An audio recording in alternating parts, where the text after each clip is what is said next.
네, 여러분 안녕하세요. 오늘은 핑크주의보부터 시작하겠습니다. 그 미래통합당이 나오고 나서부터 갑자기 이제 뉴스에 분홍색 물든 게 되게 많아요. 뭐 분홍색이 바탕이거나 뒤에 막 벚꽃이 막 흐트러지게 핀 뭐 그런 뭐 벚꽃 물든 뭐 그런 배경들이 막 나오죠. 의원들은 뭐 분홍색 스카프에 넥타이 매고 뭐 분홍색 뭐 코트 입고 예 난리가 아니죠. 그래서 분홍색을 홍보해요. 근데 지금 보니까 희한한 게 발견이 돼요. 지금 몇몇 언론사에서 여러분 뉴스를 보면 밑에 이게 띠자막이 나오잖아요. 자막 타이틀이 나오는데 보통은 뭐 흰색 바탕에 검은색이라든가 뭐 파란색 바탕에 흰색이라든가 이런 자막 타이틀이 쭉 나오죠. 뉴스를 보면. 근데 그게 지금 몇몇 언론사가 분홍색으로 바꿨어요. 네, TV조선이나 채널A나 연합뉴스, YTN, KBS 이렇게 간간히 지금 밑에 분홍색 띠 자막이 보여요. 난 세상에 뉴스에 분홍색 띠 자막이 보이는 건 난 태어나 처음 보는 것 같아. 네, 여러분 지금 이제 언론사들이 대놓고 지금 분홍색 홍보해주면서 미래통합당 홍보해주겠다라는 거잖아요. 혹시 여러분 뉴스를 보시다가 이런 분홍색 띠 자막을 확인하시는 순간 반드시 저희한테 꼭 댓글로 남겨주세요. 링크도 걸어주시고 어떤 언론사들이 지금 자한당을 대놓고 홍보하고 있는지 이런 식으로 유치하게 꼭 우리가 모아놨다가 나중에 이거를 한 번에 정리해가지고 커뮤니티나 제가 방송에 널리 알려드리고 싶어요. 진짜 이 나라 언론들 너무 심각합니다. 제가 보니까. 그리고 네, 진짜 이 언론이 사회적 공해라는 거는 뭐 이제 이루다 말할 수 없죠. 사실은 지금 언론 대책은 민주당에서 너무나 절실하게 필요해요. 지금 김남국 변호사 사건을 가지고 지금 언론이 다루는 걸 보면은 이제 그 김남국을 흔들어서 이걸 조국 프레임을 놓고서는 막 흔듭니다. 그러고 나서 다음 주에 당연히 이렇게 흔들면은 지지율이 떨어질 수밖에 없죠. 그러면 거 봐라. 김남국 때문에 떨어졌어. 조국 때문에 떨어졌어. 조국으로 니네 선거하면 안 돼. 그런 식으로 따지면은 김민석 의원도 그 조국 집회에 나와서 그 많은 설교를 했는데 신경미 의원이 아무 말도 안 했거든요. 그러니까 김남국 변호사가 그만큼 위력적이라는 것도 있는 거죠. 예, 근데 문제는 지금 그 민주당에 있는 그 내부에 있는 의원들이 이 언론들이 만든 그 의도를 갖고 만드는 이 프레임에 같이 내부 총질을 하면서 동조를 합니다. 그리고 만약에 지지율이 떨어지면 봐라. 이러니까 민주당은 안 돼. 민주당은 중도층을 잡아야 돼. 민주당이 여론에 오만한 모습 보이면 안 돼. 이러면서 민주당을 거의 이제 수렁으로 끌고 가요. 겉으로는 민주당을 위하는 척 하면서. 김혜영, 박용진, 금태섭 이런 사람들은 저 21대에서 보면 안 됩니다. 이런 사람들은 마치 그 민주당이 중도적인 것처럼 그런 포지션을 취해주는 것 같지만 사실은 민주당을 밑으로 끌고 내려가고 민주당을 이렇게 언론의 악순환에 만드는 어떤 주범들이에요. 지금 그 전체적으로 보시면 아시겠지만 전혀 민주당에 도움이 안 되는 사람들이에요. 네, 이 사람들이 괘씸한 게 뭐냐면 이 사람들이 정치판에 한두에 있었나요? 이 사람들은 자기가 내부 총질을 하고 그런 생각을 하는 거 뭐 충분히 가능합니다. 근데 그렇게 말해서 그게 언론에 의해서 어떻게 쓰여질지를 본인들이 너무 잘 알면서 저지를 하는 거거든요. 그렇기 때문에 저 사람들 용서할 수 없다라는 거예요. 차라리 그러면 언론이 저런 식으로 이용하면 그게 아니라 민주당에 도움이 되기 위해서는 우리는 이런 게 필요하다라고 차라리 톤다운을 해서 아니면 전략적으로 이 사람들이 언론 플레이를 하든가. 네, 이 사람들은 겉으로는 본인이 되게 공정한 척, 본인이 되게 균형 잡히고 중도인 척 하면서 살짝쿵, 조중동이 딱 떠들면 그 논리에 묻어가면서 한 사람을 죽이는데 본인들이 공헌을 해요. 어떻게 김혜영 말하는 것도 뭐 김남국 변호사한테 청년 정치 얘기하면서 청년 정치에 대해서 심각하게 고민해 봤는지 한번 숙고해 봐라라는 말을 해요. 아니, 김남국 변호사는 정치 신인인데 뭔 소리를 하는 거야. 예, 그냥 차라리 나는 친문이 아니다. 나는 조국이 싫어. 난 정봉주가 싫어. 그렇게 차라리 얘기하는 게 낫지. 마치 그 진 모시기가 본인이 중도적인 척하고 본인이 공정한 척하면서 온갖 데 다 참견하는 거랑 뭐가 달라요. 그냥 커밍아웃 하는 게 저는 오히려 솔직하다고 봐요, 이 사람들. 이런 부류의 인간들이나 언론들이 고질병이 뭐냐. 문재인 대통령을 지지하는 사람들, 노무현 대통령을 지지했던 사람들을 문바로, 노바로, 광노바로, 광신도로 몰아요. 되게 이상한 사람들인 것처럼.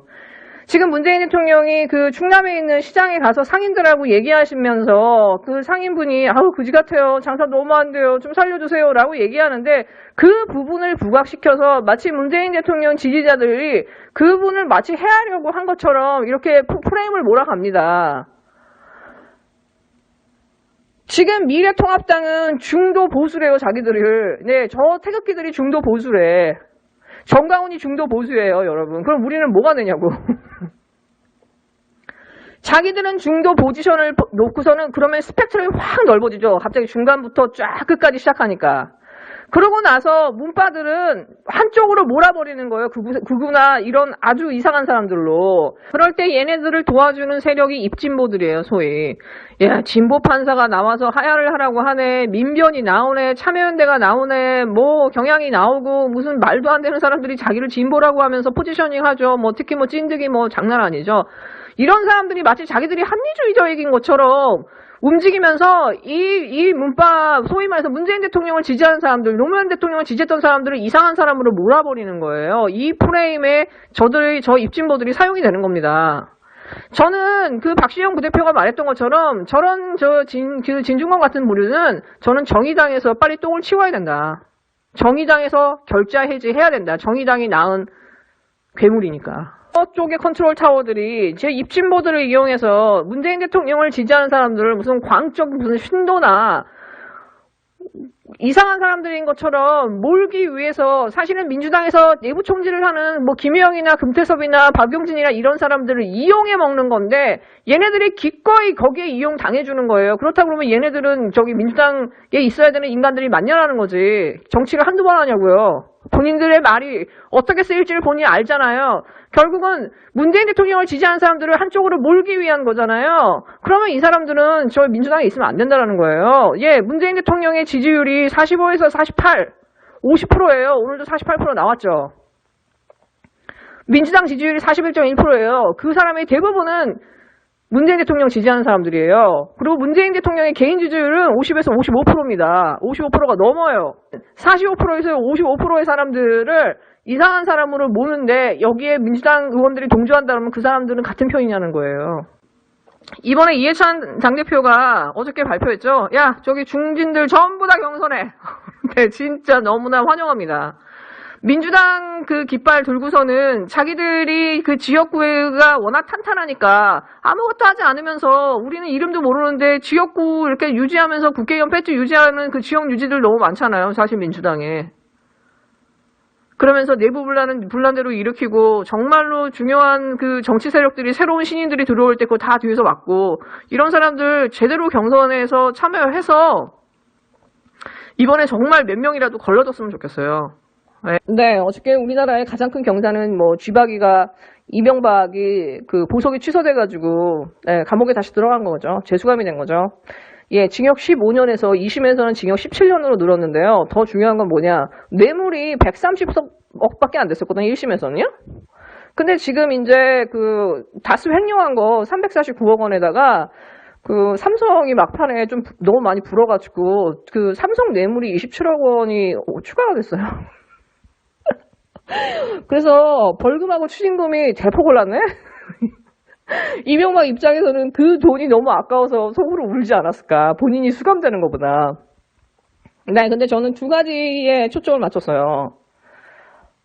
최근에 1년에 나온 사건들이 이명박과 삼성의 싸움과 그 검찰과 삼성의 싸움에서 벌어진 거라고 저는 좀 생각이 좀 많이 들었었거든요. 왜냐하면 최근에 이명박이 밖으로 나와서 이렇게 열심히 재판 준비하면서 어쨌든 2심에서 안 들어가려고 했었단 말이죠. 근데 삼성이 이런 식으로 딱 뒤통수를 침으로써 이명박 입장에서는 너무 불리하게 된 거예요. 그렇기 때문에 제 생각에는 이 이재용의 프로포폴이나 이런 것들이 저는 나왔다라는 생각이 들어요. 이 정보들이 흘러 들어갔다라고 보거든요.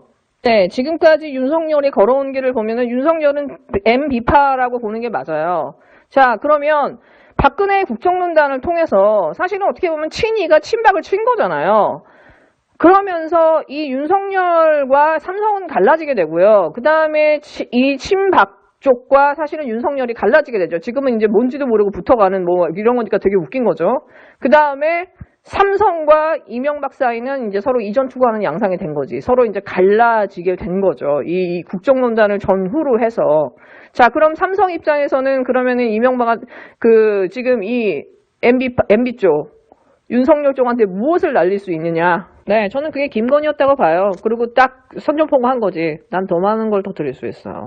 때에 따라 적절한 카드를 뭐 연예인 카드나 뭐나 이상한 걸 터트려서 뉴스를 막아버리고 상대의 잘못을 덮는 거. 자기의 잘못을 덮고. 이게 얘네들이 워낙 잘하는 건 네가 주고받았다고 저는 봐요. 근데 저는 중요한 건 뭐냐. 이 정준영 판사가 워낙에 이재용의 빅팬이잖아요. 너무 좋아하잖아. 그러니까는 여기서 제가 볼 때는 이명박이 졌다고 봐요. 막판에 이재용한테 치명타를 날리고 싶었지만 이 정준영 판사의 그 삼성 사랑, 이재용 사랑을 막을 수는 없었다고 보죠. 저는 이명박이 법정 구속되면서 좀 멘붕이 왔을 거라고 봅니다. 이렇게 내 이대로 무너지는가. 네, 그 다음에 전 또 하나는 윤석열을 생각해요. 윤석열의 저는 그 뒤가 MB라고 저는 강력하게 추천하거든요. 강력하게 추진하거든요. 소위 그 서초동 하나이라고 하잖아요. 이 사나이를 중심으로 해서 이 문재인 정부를 무너뜨리려고 하는 이 전부의 세력들이 다 뭉쳤다고 하면 그것의 컨트롤 타워는 저는 저쪽 세력 MB일 확률이 되게 높다라고 저는 항상 생각을 했어요. 왜냐면 칼이 비슷해요. 칼의 모양이. MB가 노무현 대통령이나 노무현 대통령의 그 측근들을 몰아낼 때 했었던 그 방식과 이 윤석열의 방식이 너무 비슷해요. 극악무도하게 잔인하게 끝까지 동네 뭐 영수증까지 파잖아요. 방식이 너무 비슷해요. 예. 그런 면에서 저는 어저께 윤석열은 무슨 마음이 들었을까 그런 생각이 들더라고요. 쓰라림이 있지 않았을까. 제가 볼 때는 그 둘이 되게 잘 맞아요. 이 윤석열하고 이명박이랑 서로 제가 볼 땐 궁합이 잘 맞고 사실은 이 김건희의 이 사건이 터진 것도 날짜를 보면요. 이명박 때예요. 여러분 기억하실지 모르겠지만 이명박이 대통령이 되고 나서 진짜 주가 조작이라든가 이런 기업 사냥꾼들 때문에 자살하고 뭐 부도나고 그런 것 때문에 뭐 그 기업에서 돈을 못 받고 나오는 그런 어떤 사건들이 무지개수로 많았어요, 여러분. 뭐 나는 꼼수에서도 많이 나왔었죠. 주가 조작은 너무 흔했다는 거예요. 인수합병을 통해서 그 MB를 지지했던 저 세력들이 하는 짓들이 저런 거였잖아요. 그 일이 MB 때 일어났어요. 그리고 그거에 가담한 사람이 김건희란 말이죠. 이 사람이 굉장히 출세를 하잖아. 대검까지 가고 서울중앙지검 1차장까지 합니다. 이명박 시대에 정말 초고속 승진을 해요. 아주 잘 나가죠. 그때 벌어진 일들이에요, 사실은. 이 김건희가 했던 일은. 근데 문제는 뭐냐. 둘이 결혼을 하죠. 그리고 이제 박근혜 정부가 탄생을 합니다. 그리고 이 사람은 국정원 그 댓글 수사를 받게 돼요. 그러면 사실은 이 박근혜 정부 입장에서는 최동욱이랑 윤석열 중에 누구를 날릴까를 고민하지 않을 수 없잖아요. 물론 최동욱이 크니까 최동욱을 날리고 싶었겠죠.